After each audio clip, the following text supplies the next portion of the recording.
14 લાખ રૂપિયાની છેતરપિંડીનો મામલો સામે આવ્યો છે, જેમાં એક યુવકને વિદેશ મોકલીને સારી નોકરી અપાવવાની છેતરપિંડી કરવામાં આવી હતી। આ ઘટના ગજરોલા પોલીસ સ્ટેશન વિસ્તારના પીપરિયા કરમ ગામના રહેવાસી વિક્રમજીતસિંહ સાથે બની હતી। કોર્ટના આદેશ પર વિક્રમજીતસિંહે આ કેસમાં એફઆઈઆર નોંધાવી છે।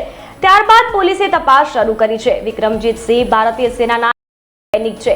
તેણે કહ્યું કે તેનો ભાઈ ઇન્દ્રજીતસિંહ શિક્ષિત હોવા છતાં બેરોજગાર હતો અને નોકરીની શોધમાં પરેશાન હતો। નોકરી ન મળવાને કારણે ઇન્દ્રજીતે વિદેશ જવાનું નક્કી કર્યું। આ પછી ઇન્દ્રજીતે ઘણી જગ્યાએ પોતાના દસ્તાવેજો તપાસ્યા અને તે બધા નકલી હોવાનું સાબિત થયું। વિદેશી કંપની દ્વારા આપવામાં આવેલ નિમણૂક પત્ર પણ નકલી નીકળ્યો।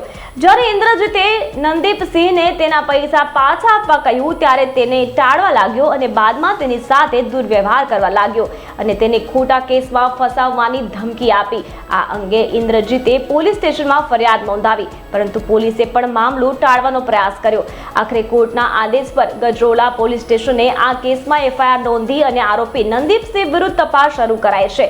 પોલીસ આ મામલાની ગંભીરતાથી તપાસ કરી રહી છે અને છેતરપિંડીના આરોપસર ટૂંક સમયમાં આરોપીઓની ધરપકડ કરવાની તૈયારી કરી રહી છે।